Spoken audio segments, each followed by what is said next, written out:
सुखी न भवन्तु ते। भोजनमा बार बार रौँ पर्यो भने के हुन्छ, यस विषयमा चर्चा गर्छु आज म।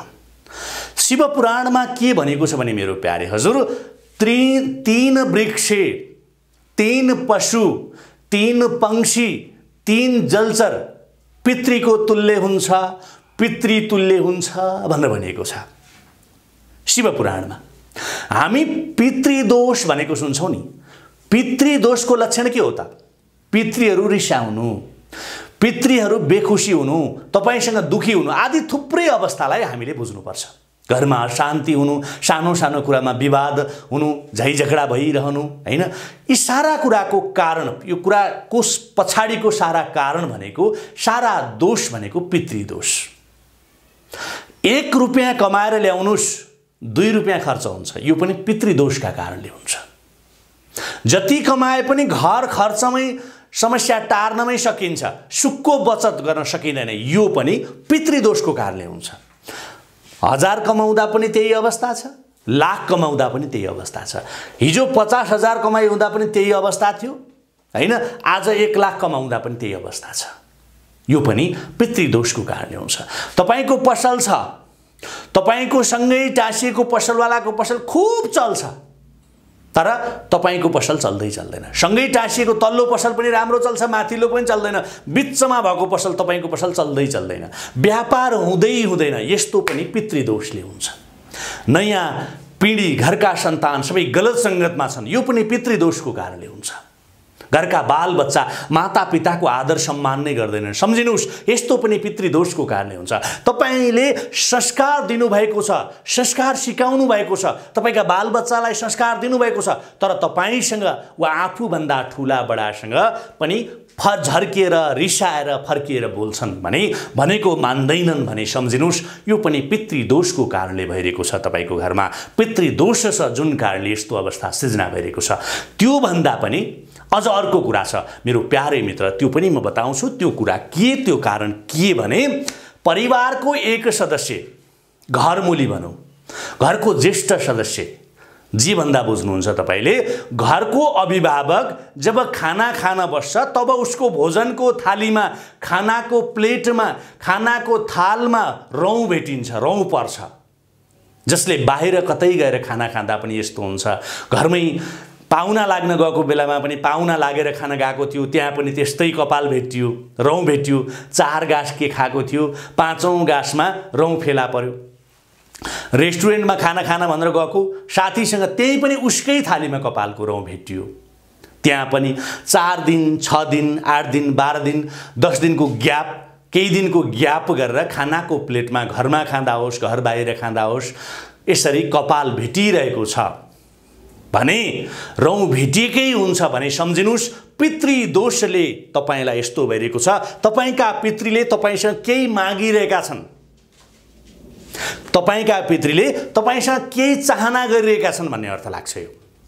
तपाईसँग केही अपेक्षा गरिरहेका छन् तपाईका पितृले, किनकि पितृ त बोल्दैनन्। घरमा सबै सरसफाइ छ, सबैले ध्यान दिएर भान्सा तयार गर्छन्, हैन, कपालमा रौँ नपरोस् भनेर भान्सेहरू, खाना पकाउने मान्छेहरूले पनि सरसफाइमा एकदमै ध्यान दिन्छन्, एकदमै विचार गर्छन्, तर पनि खानाको थालीमा कताबाट हो कताबाट कपालको रौँ भेटिन्छ, रौँ भेटिहाल्छ।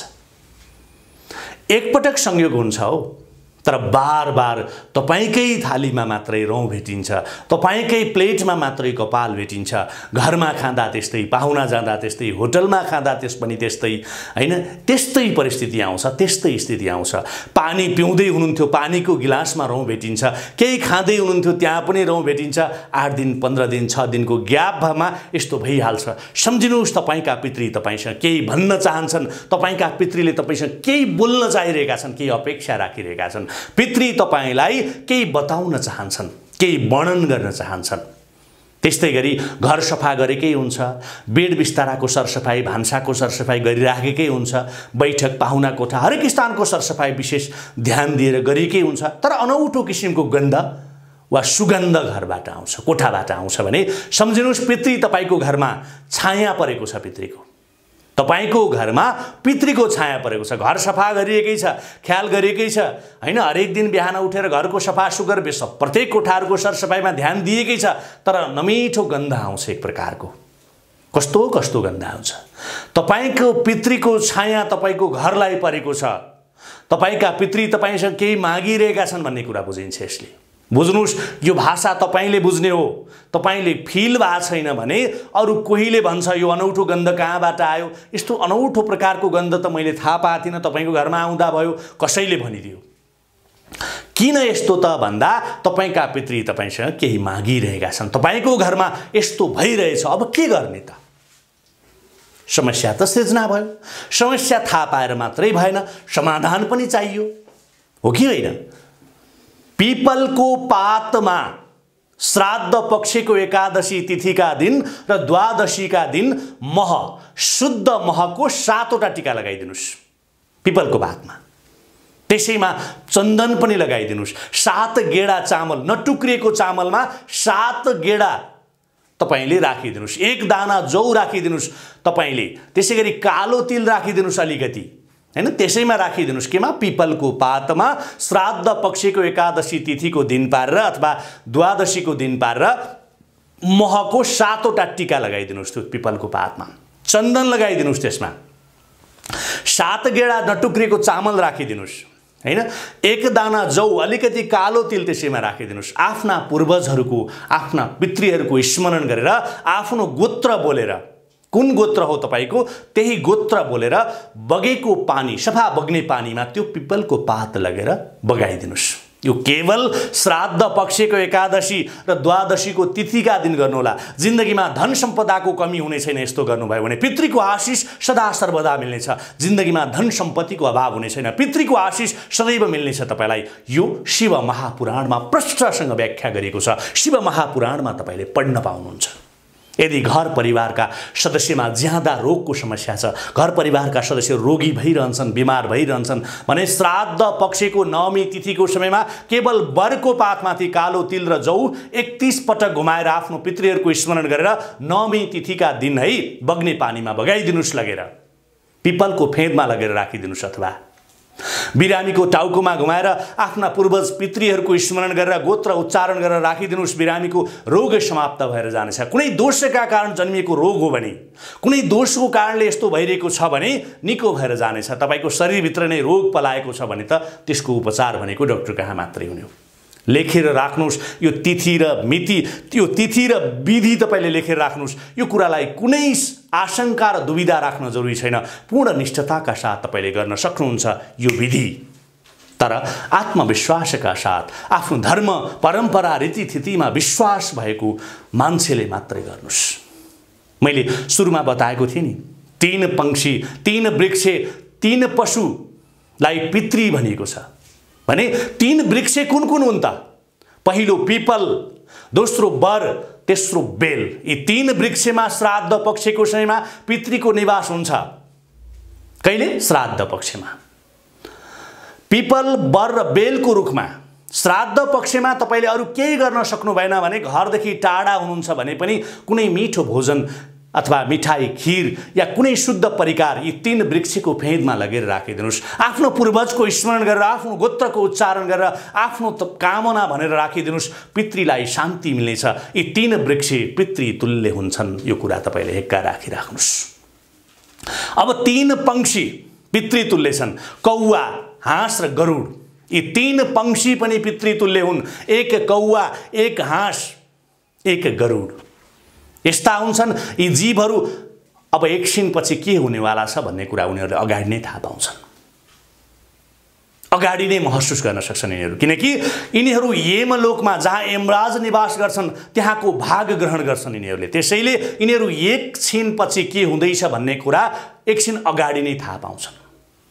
पूर्वभान हुन्छ यिनीहरूलाई। कुनै घटना गर्दैछ, कुनै परिघटना घट्दैछ, कुनै नराम्रो घटना हुँदैछ भने अगाडिबाटै कुकुर हुन थाल्छ।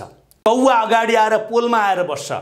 जो अधोगतिमा मर्छ उसलाई पिण्ड तर्पण मिल्दैन। जो अधोगतिमा प्राण त्याग गर्छ उसलाई पिण्ड तर्पण मिल्दैन। यस्तै जीव कौवाको रूपमा प्रकट हुन्छ भनेर शास्त्रमा भनिएको छ। जसले पिण्ड तर्पण पाएको हुँदैन उसले पुनर्जन्म के का रूपमा? कौवाका रूपमा पाउँछ। मेरो प्यारेहरू बुझ्नु भएको छ तपाईले यहाँसम्म? यी 3 पशु के हुन् त? अब कुकुर, गाई र हात्ती, यी तीन पनि पितृका तुल्य हुन्छन्। श्राद्ध पक्षमा गाईको मुखमा पितृको वास हुन्छ। गयासुरको वर गाईलाई मिलेको थियो। श्राद्ध पक्षको 16 दिन पिण्ड चढाउन गया जानु पर्दैन, गाईको मुखमा हालिदिए हुन्छ भनेर भनेको छ। कुकुर, गाई र हात्ती, अब यी तीन जलचरको कुरा गर्छु जो पितृतुल्य हुन्छ। तीन जलचर पनि पितृतुल्य हुन्छन्। माछा, कछुवा र नाग। हामी पिण्ड कहाँ बगाउँछौँ? पानीमा। माछाले प्राप्त गर्छ, कछुवाले, यदि तपाईले दिएको श्राद्ध पक्षको भाग कछुवाले पाउँछ भने त्यही समय तरेर जान्छ। कछुवाको जुनीबाट मोक्ष पाउँछ। र नाग पनि पितृतुल्य हुन्छ भनेर शिव पुराणमा व्याख्या गरिएको छ। मेरो प्यारे हजुर, बहुतै महत्त्वपूर्ण सन्दर्भ सामग्री मैले तपाईका लागि शेयर गरेँ। त्यसै कारण यी कुराहरूलाई तपाईले बरु एकपटक रिपिट गरेर हेर्नुस्। तपाईको घरमा यस्ता घटना परिघटनाहरू, जुन घटना र परिघटनाका विषयमा मैले बताएँ तपाईलाई भइरहेको छ यस्तो भने एकपटक यी कार्यहरू गरेर हेर्नुस्। अवश्य अनुकम्पा प्राप्त हुनेछ तपाईलाई। ओम नमः शिवाय।